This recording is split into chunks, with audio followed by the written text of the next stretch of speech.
नमस्कार, मैं हूं राम नरेश यादव और आप देख रहे हैं हालात इंडिया। साथियों, आज हम इस एपिसोड में चर्चा करते हैं देश की अर्थव्यवस्था पर। देश को संचालित करने के लिए अर्थव्यवस्था ही उसकी धुरी होती है। बिना अर्थव्यवस्था के देश का, सत्ता का, समाज का, उद्योगों का, कृषि का संचालन नहीं हो सकता है। हमारे देश की अर्थव्यवस्था को उठाने में दो वर्गों का विशेष योगदान रहता है। एक तो हमारे देश के किसान का, दूसरा हमारे देश के व्यापारी का। एक किसान अपने पूरे परिवार के साथ सुबह से लेकर शाम तक खेतों में काम करता है। फसल की बुआई, नराई, गुड़ाई, पानी देना, कटाई और बीज ला के रखने तक उसका पूरा परिवार मेहनत करता है। तब जाकर वो खाद्यान्न पैदा होता है, जिसको हमारे देश के प्रत्येक नागरिक तक हम पहुंचाते हैं। एक जमाना था हम खाद्यान्न में आत्मनिर्भर नहीं थे, लेकिन ये हमारे किसान की मेहनत का प्रतिफल है कि आज हमारा देश खाद्यान्न में आत्मनिर्भर है। दूसरी साथियों, हमारे देश की अर्थव्यवस्था की धुरी होता है व्यापारी।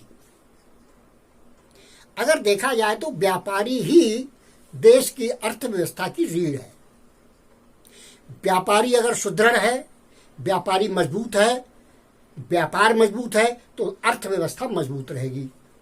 और व्यापार अगर चौपट हो गया तो अर्थव्यवस्था गिर जाएगी। वर्तमान हालात इस बात के गवाह हैं कि लॉकडाउन से, इससे पहले क्या हुआ मैं उस पर चर्चा नहीं कर रहा हूं, इससे बहुत चर्चाएं हो चुकी हैं। लेकिन लॉकडाउन के मध्य में जिस तरह से व्यापार को पंगु किया गया, सारे बाजार बंद कर दिए गए, आवागमन के साधन बंद हो गए, रेलगाड़ियां बंद हो गई, निजी वाहन बंद हो गए, उद्योग बंद हो गए। नतीजा आज ये है कि हमारी अर्थव्यवस्था चौपट हो गई। अर्थव्यवस्था बिल्कुल गिर चुकी है और अर्थव्यवस्था को कैसे उठाया जा सकता है, इस पे विचार करना चाहिए। अर्थव्यवस्था अगर गिरी है तो किस नीतियों से गिरी है उस बात को छोड़ दीजिए। जो काम हो गया, अच्छे के लिए हुआ है, भले के लिए हुआ है, किसने कर दिया, उस पर किसी पे दोषारोपण करना गलत है। लेकिन अब अर्थव्यवस्था को कैसे उठाया जा सकता है, इस पे मंथन होना जरूरी है। ये सब हम सबका, आपका कर्तव्य है। अगर हम इस पे मंथन नहीं करेंगे और अर्थव्यवस्था हम नहीं बनाएंगे तो देश आगे नहीं बढ़ सकता। ना हम आगे बढ़ सकते हैं, ना आप आगे बढ़ सकते हैं, ना आप आगे बढ़ सकते हैं, कोई नहीं आगे बढ़ सकता है। अर्थव्यवस्था बनाने के लिए कृषि को तो मजबूती प्रदान करनी ही है। सबसे पहले हमें अपने व्यापार को मजबूत करना पड़ेगा। साथियों, एक व्यापारी अपनी पूंजी लगाता है, कर्मचारियों की नियुक्ति करता है, किस तरह वो अपने व्यापार का संचालन करता है और जनता से करों का संग्रह करता है, सरकार को देता है। टैक्स, जब इनकम टैक्स और बिक्री कर के रूप में सरकार को आमदनी होती है, उससे सरकार संचालित होती है, सरकार की योजनाएं संचालित होती हैं। लेकिन क्या सरकार ने कभी सोचा, या सरकारी कर्मचारियों ने, कि हमें व्यापारियों और किसानों के लिए भी कुछ करना चाहिए? व्यापारी तो सक्षम है, उसके पास पूंजी है और वो शहर में बैठा हुआ है, सरकार के भी संपर्क में है, सरकारी कर्मचारियों के भी संपर्क में है और वो सक्षम है, वो तो पूरा कर लेता है। लेकिन जब सरकार चलाने के लिए राजस्व की प्राप्ति व्यापार से होती है, तो सरकार का भी नैतिक दायित्व है कि वह किसानों के लिए और व्यापारियों के लिए कार्य करे। किसान सारी जीवन खाद्यान्न पैदा करता है, लेकिन जब वह वृद्ध हो जाता है तो उसका कोई सहारा नहीं होता है। वही हाल है व्यापारियों का। व्यापारी अपने बच्चों को पढ़ाता है, लिखाता है, वो सर्विस में आ जाए, सरकारी सेवाओं में चले गए तो समझ लो वो माँ बाप से बच्चा अलग हो जाता है। ज़्यादा पढ़ लिख जाता है, विदेश चला जाता है। व्यापारी ने अगर अपने बच्चों को ज़्यादा पढ़ा लिखा दिया, उसका दोष नहीं है, उसने देश की उन्नति के लिए अपने बच्चों को पढ़ाया। बच्चा विदेश चला गया, शादी भी विदेश में हो गई या यहाँ से करके ले गया। फिलहाल व्यापारी वृद्धावस्था में असहाय होता है। सरकार को चाहिए जिस तरह वह अपने कर्मचारियों को वृद्धावस्था में उसके फंड का पैसा देती है, उसको पेंशन देती है, उसके भत्ते देती है, इसी तरह व्यापारियों को भी और कृषकों को भी पेंशन दी जाए। व्यापारी जो शहर में रहता है उसको सहायता की आवश्यकता होती है वृद्धावस्था में। पूरी जवानी भर जब से उसने होश संभाला और जब तक वो वृद्ध नहीं हुआ कमाता रहा, सरकार को देता रहा, लेकिन वृद्धावस्था में वह कमाने के योग्य नहीं रह गया है, वह वृद्ध हो गया है, उसके साथ बच्चे भी नहीं रहते हैं, मकान उसके पास अपना है, कॉलोनी में रहता है, किसी कॉम्प्लेक्स में रहता है। सरकार को चाहिए कि सीनियर सिटीजन होने के नाते उन वृद्धों की सहायता करे, उनके लिए पेंशन दे, वृद्धावस्था पेंशन दे या देखभाल उनकी करे। बहुत कम व्यापारी ऐसे हैं जो आर्थिक रूप से कमजोर हैं, उनके पास इतना होता है लेकिन उनकी सेवा करने वाला कोई नहीं होता। वो समितियां बनाते हैं, कॉम्प्लेक्स वगैरह में रहते हैं, कॉलोनी में इकट्ठा करते हैं। तो ये सब सुविधाएं सरकारी स्तर पर व्यापारियों को मिलनी चाहिए।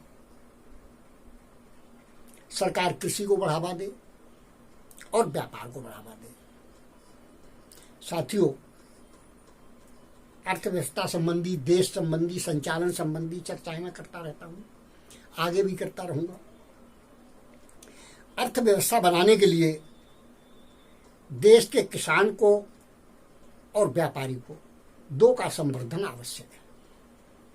बहुत बड़े बड़े पूंजीपति हैं, उन पे अधिक प्रभाव नहीं पड़ा, लेकिन जो व्यापारी है, जो छोटे छोटे उद्योग चालित करते हैं, उनकी कमर टूट गई है इस लॉकडाउन में। सरकार को चाहिए उनको प्रोत्साहन दे, सरकार कृषि को प्रोत्साहन दे। जैसा कि अब वायरसों का युग आ गया है, कभी कोरोना आ गया, कभी कुछ आ गया, कभी कुछ आ गया, ये आ रहा है और आ नहीं रहा है बल्कि आते रहेंगे ऐसे वायरस। अब इनसे हमें जूझने के लिए, इनका मुकाबला करने के लिए जब तक औषधि हम बनाएंगे, कोई टीका विकसित करेंगे, तब तक बहुत देर हो जाएगी। लॉकडाउन लगा देंगे, लॉकडाउन का असर हमने देख लिया है, पूरा देश चौपट हो गया है। लॉकडाउन किसी वायरस से सामना करने का सब्स्टिट्यूट नहीं है, उसका विकल्प नहीं है। लगा दिया गया, वो लगा दिया गया। दोबारा अगर इसकी पुनरावृत्ति होगी तो देश की अर्थव्यवस्था बिल्कुल चौपट हो जाएगी और उसको लाने के लिए, पटरी पर लाने के लिए सरकार को बहुत मेहनत करनी पड़ेगी। साथियों, मेरा सरकार से भी निवेदन है और उन सरकारी कर्मचारियों से भी निवेदन है जो ऐसी ऐसी नीतियां बनाते हैं जिससे व्यापारी कर चोरी करने के लिए मजबूर हो जाता है।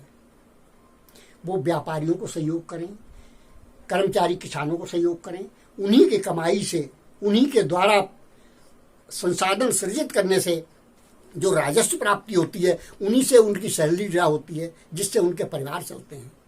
वो अपने आप को राजा ना समझें, सेवा भाव से कार्य करें, व्यापार को भी संवर्धन करें और कृषि का भी संवर्धन करें। इसी में देश की भलाई है, इसी में उनकी भलाई है और इसी में पूरे समाज की भलाई है।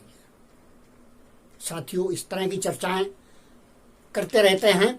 आपके हमें सुझाव भी आमंत्रित हैं, आप हमें सुझाव भी अपने दें ताकि हम उन सुझावों पर विचार करें, उन सुझावों को सरकार के समक्ष रखें,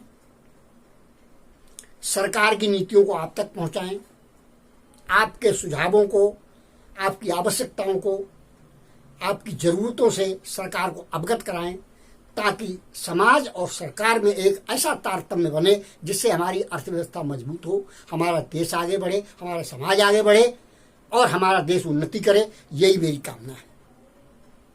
साथियों, निवेदन है आपसे, जैसा कि मैं पहले भी आपसे निवेदन कर चुका हूं, यदि आप हमारे विचारों से सहमत हो तो इस चैनल को सब्सक्राइब करें, इसे अपने साथियों के साथ शेयर करें, इसे लाइक करें और हमें सुझाव अवश्य भेजें ताकि उन सुझावों पर हम काम करें और उसके आधार पर आपकी सेवा करते रहें। धन्यवाद। आपसे मिलते रहें।